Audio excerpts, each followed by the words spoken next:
ഇത് നമ്മളെ റമദാനിന് മുന്നെടുത്ത വീഡിയോ ആണ്. ഒരു 2 days മുന്നേ.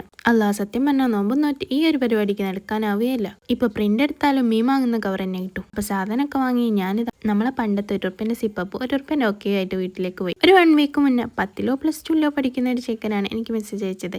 താത്ത ഒരു ₹300 ഒരു ഗിഫ്റ്റ് ബോക്സ് ചെയ്ത് തരുമോ ചോദിച്ചിട്ട്. ഇതിൽ ഐറ്റംസ് ഒക്കെ കണ്ടപ്പോൾ എനിക്ക് തോന്നി ഇതൊരു ഗേൾ ഫ്രണ്ടിന് കൊടുക്കാനുള്ളതാണെന്ന്.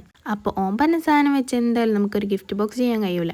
അങ്ങനെയല്ല ₹300. അവസാനം പറഞ്ഞതല്ലേ കരുതി ഞാൻ എന്തായാലും ചെയ്തു കൊടുക്കാൻ നേറ്റി. എനിക്ക് അങ്ങനെയാണെന്ന് എല്ലാവരോടും ഒരു സഹതാപം. കുറച്ച് മിനി പോളറോയിഡ്സും പിന്നെ ചോക്ലേറ്റും പിന്നെ ഒരു ചെയിനും ആയിരുന്നു കേട്ടോ അതിലേക്ക് വെക്കാനുണ്ടായിരുന്നത്. എൻ്റെ അടുത്തുള്ള ഒരു ബോക്സ് ഞാൻ ഡെക്കറേറ്റ് ചെയ്തതാ, നല്ല ക്യൂട്ടാക്കി എടുത്തേക്ക്. പിന്നെ ഗിഫ്റ്റ് ബോക്സ് എന്താണെന്ന് അറിഞ്ഞില്ല എന്നൊരു സങ്കടം വന്നപ്പോൾ ഞാൻ ഒരു മിനി ബൊക്കെ അതിൽ വെച്ചെടുത്തു. അങ്ങനെ 2 ദിവസം കഴിഞ്ഞ് ഞാൻ ഇത് പോസ്റ്റ് വഴി അയച്ചു കൊടുത്തേക്ക്. പിന്നെ നോമ്പോട്ടിട്ട് എന്നോട് ഇത് എത്തിയോന്ന് ചോദിക്കാൻ പോലും മറന്നുപോയി. എത്തിയിട്ടുണ്ടാവുമായിരിക്കും. ഇന്ന് ഈ വീഡിയോ ഇടുമ്പോൾ അതെനിക്ക് ഓർമ്മ വരുന്നത്. എന്തായാലും ഞാൻ ഡെക്കറേറ്റ് ചെയ്തെടുത്ത ബോക്സ് കാണാൻ നല്ല രസമല്ലേ. പിന്നെ അന്ന് തന്നെ നമുക്കൊരു A4 ഫ്രെയിമും ചെയ്യാനുണ്ടായിരുന്നു. ഇത് നമ്മളെ UKG കുട്ടിക്കുള്ളതാണ്. പുതിയ സ്കൂളിലേക്ക് പോകുമ്പോൾ ടീച്ചർമാർക്ക് കൊടുത്തൊരു ഗിഫ്റ്റ്. പിന്നെ 2 മിനി ഫ്രെയിമും ചെയ്യാനുണ്ടായിരുന്നു.